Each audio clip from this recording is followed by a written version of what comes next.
Hey guys, I wanted to make a few videos introducing our new soundboard and all the functionalities that we're going to be utilizing for our setup so that we get a little bit more familiar with it.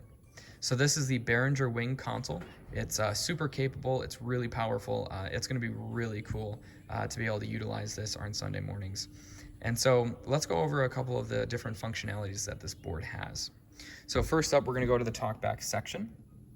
This section is super cool. We usually have to unmute our microphone when we're talking back to the band from our old soundboard. Now we don't have to do that. We can leave it unmuted at all times because when you hold down the talk B, you will talk to the band. So you can tell them your jokes, you can tell them good luck, you can do whatever you want to do. This is the talk level that you can control. That doesn't necessarily control where it's going to them. So really it will only be utilized in this other instance, which is talk A, talkback A. Talkback A goes to anybody else. Okay, what I mean by that is we're talking about maybe having the front of house guy announce to the congregation that are lingering in the atrium that service is about to begin. So you would use that to basically talk to the lobby. So band is to B is to talk to the band, hold it down, talk to them, tell them good luck. A is to talk to anybody else, maybe those who are lingering in the lobby and not coming in, getting ready for service to start. We've got phones level, which would be for the phones, like when we solo and whatnot, and listen in on those headphones. This input is found on the back here. You'll feel it. There's also a matching one on the opposite side of the console, but this is on the left side, so that's probably going to be used the most. Monitor level isn't used in our case, and none of this stuff is either, so we'll move on. We've got our first fader bank. So this is the first fader bank. It's the largest one. It's got 12 channels. So in this, we've got, let's go over a channel quick. So this is the kick in.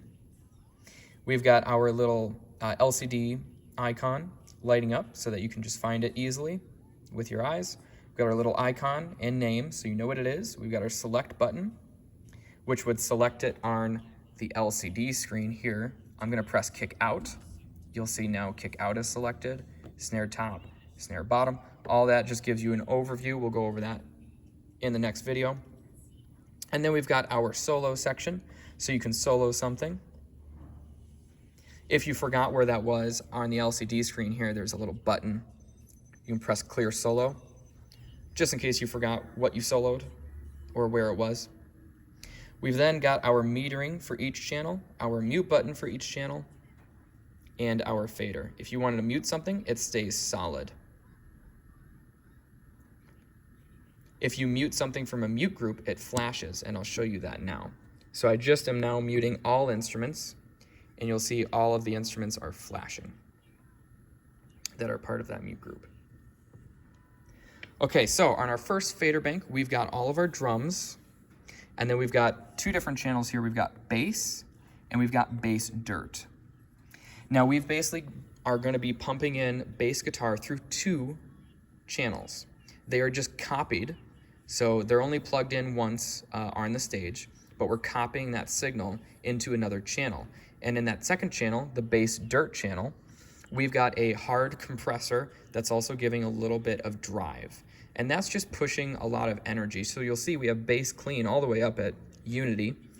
And then you can kind of push this in for different parts that are getting exciting, which is why I have bass on this fader bank section next to the drums. And you'll see why that's important in a little bit. We've got user layer 2, which is now going to be all of our speaking microphones, our roamers, multimedia, and MP3. We could also put other stuff on here, and I'll show you that in a future video. So then let's go to the second section here. And this is our second fader bank region. And so we're selected on user 1. Basically on everything on here, every single bank, fader bank, we're gonna be using just the user 1 and the user 2. So on user 1, we've got all of our additional instruments, acoustic guitar, electric guitar, keys, and all of our vocals. All the vocals say to assign them because when we load up this board, we will be assigning specific presets to each vocal, and it'll have their name on it. So we'll go over that in a future video as well. On our user 2, this is going to be our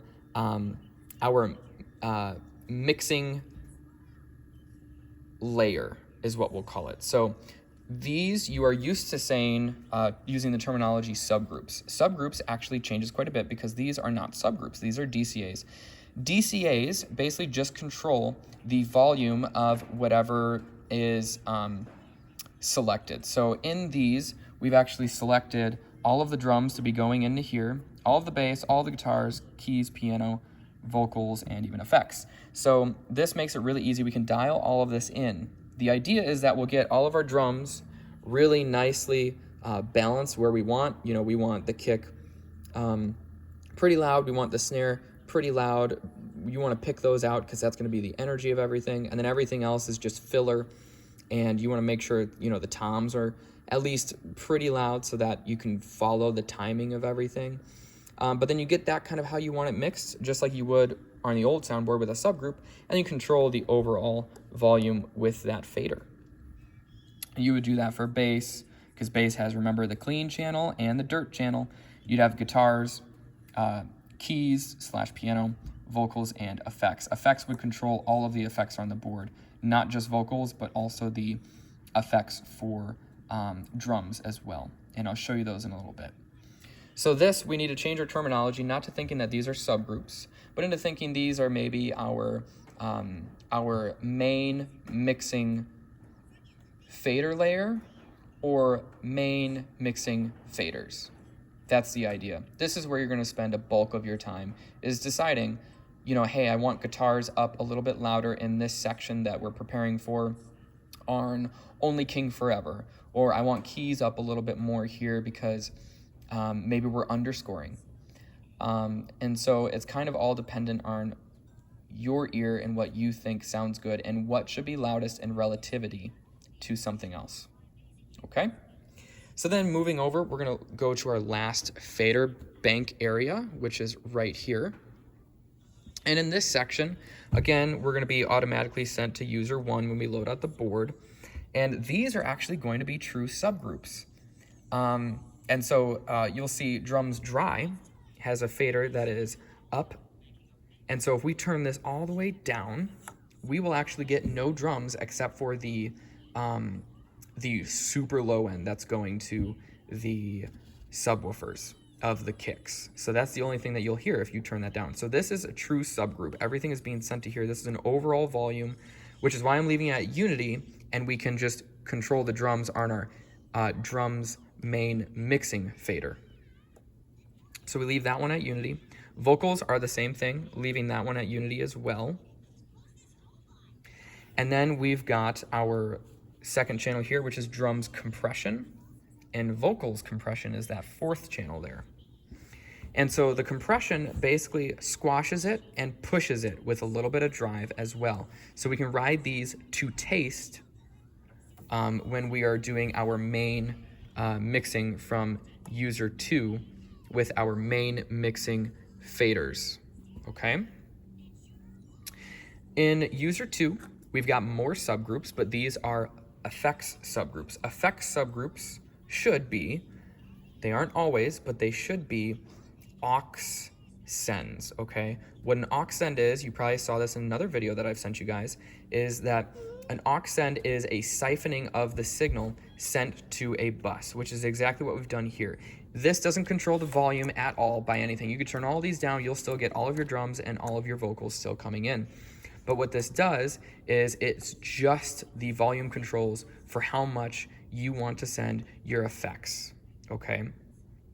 And so again, it's just a siphoned signal, not the main source signal. It's a siphoned signal sent into this channel, into this fader, with this effect on it. It's a drum reverb, snare reverb, vocal reverb, or vocal delay. And then you are controlling how much of that you are actually hearing in the house, okay? Now with that, we can control that also here. This is custom controls, but I've configured them to basically be controlling all of our effects. So if you didn't want to be on user layer 2, you wanted to stay on user 1 so that you could drive this compression to taste, then you could do that whenever you want. And you could stay on user layer 2, and you could do all your volume controls here, and you'll see I can turn that up and down.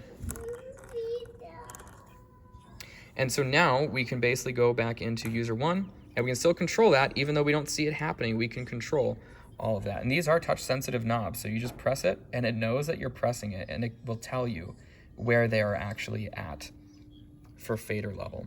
We've also got for our delay, this fourth one is the delay, so we've got a tap tempo right here. The other buttons are not lit up because they're not being used. And then this bottom section here is a mute group section. So you'll see when we just mute a channel by itself, let's go and let's mute bass dirt. It's solid red. When we do a mute group, the bass is in the instruments mute group, so we press mute groups, and now you'll see they're all flashing. So you'll know if it's a mute group mute because it'll be flashing. So these three are going to be the ones that I put kind of here because I figure they're going to be the quickest used. Just all on right now, or all off.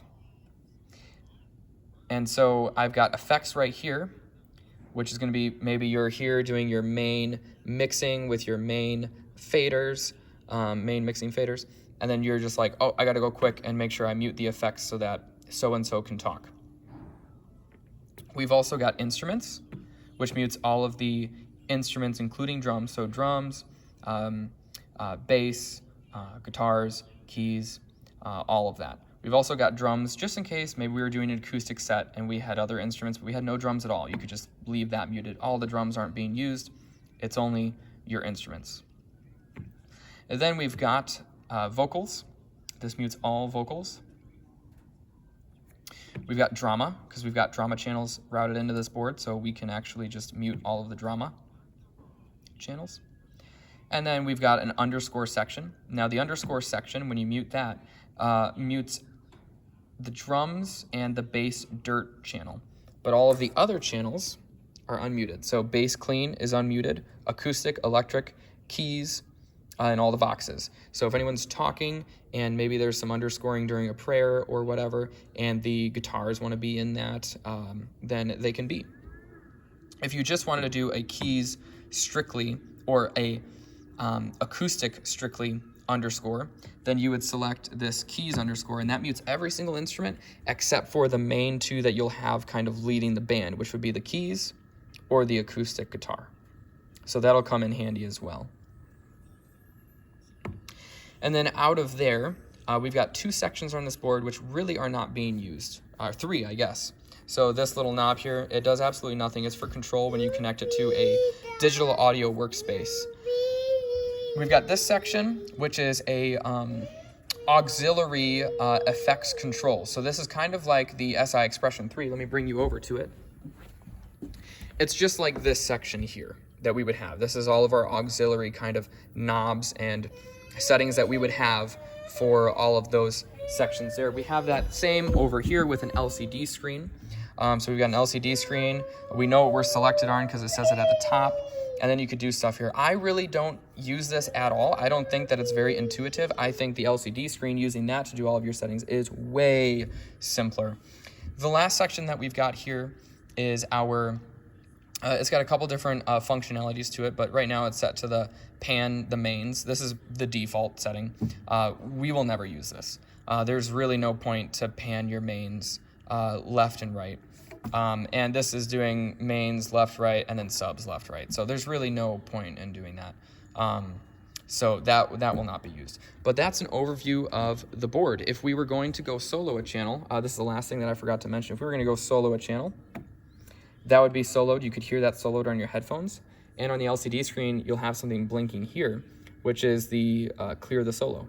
So you can clear that just in case you forgot what you soloed. And that's basically an overview of all the sections on the soundboard.